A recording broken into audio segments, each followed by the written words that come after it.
서울시의 토지거래 허가 해제에 이어 한국은행이 기준금리를 인하하기로 결정하면서 강남권과 그 외 지역 간의 시장 양극화가 더 심해질 수 있다는 전망이 나온다. 부동산 시장 침체 속에 똘똘한 한 채 선호로 강남권 아파트의 수요가 집중되는 상황에서 금리 인하로 강남권 매수 쏠림 현상이 가속할 수 있기 때문이다.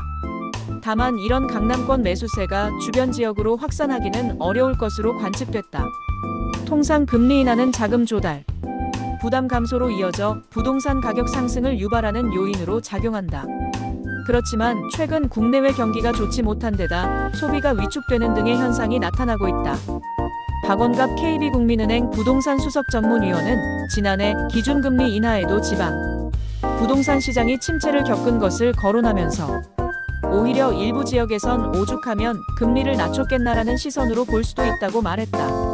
함영진 우리은행 부동산 리서치랩장도 서울 전체로의 시장 온기 확산은 올해 상반기 내에는 제한적으로 본다면서 최근 서울의 월 거래량이 3,000건 안팎으로 시장이 가라앉은 분위기라는 점을 지적했다.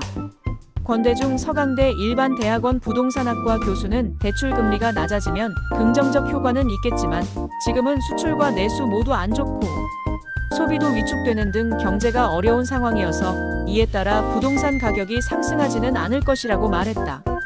다만 최근 수요가 집중되는 강남을 위주로 매수 수요를 키울 수 있다고 전문가들은 전망했다. 함 랩장은 매입 대기 수요가 꾸준한 강남권과 한강변 등 서울 주요 주택시장의 가격 강세가 예상된다고 밝혔다. 박 위원도 강남, 마용성 마포 구용산 구성동구, 여의도, 목동 등 소위 선호 지역에만 금리 인하 영향이 나타나는 국지적 현상을 보일 것으로 전망했다.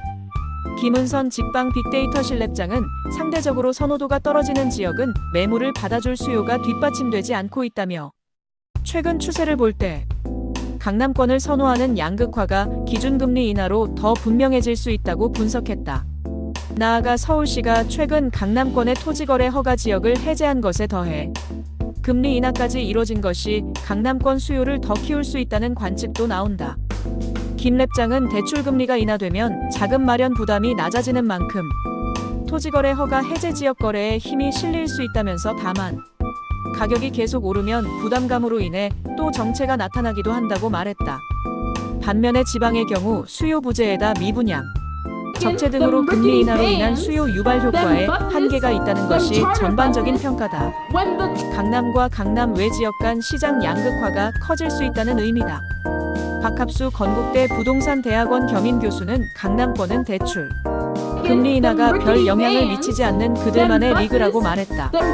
함 랩장은 지방은 수요 부재에다 미분양, 적체 등으로 금리 인하로 인한 수요 유발 효과에 한계가 있다고 진단했다.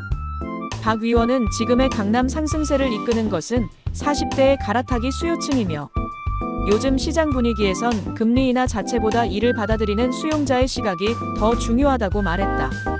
권 교수도 강남 3구가 오르는 것은 유동 자금이 있고 매수식이라고 판단한 서울에 돈 있는 사람들이나 지방 원정 투자자들이 나섰기 때문이라며 토어제 해제, 인근 지역의 동반 상승세가 나타나지 않는다는 점에서 상승세 확산은 제한적으로 내다봤다.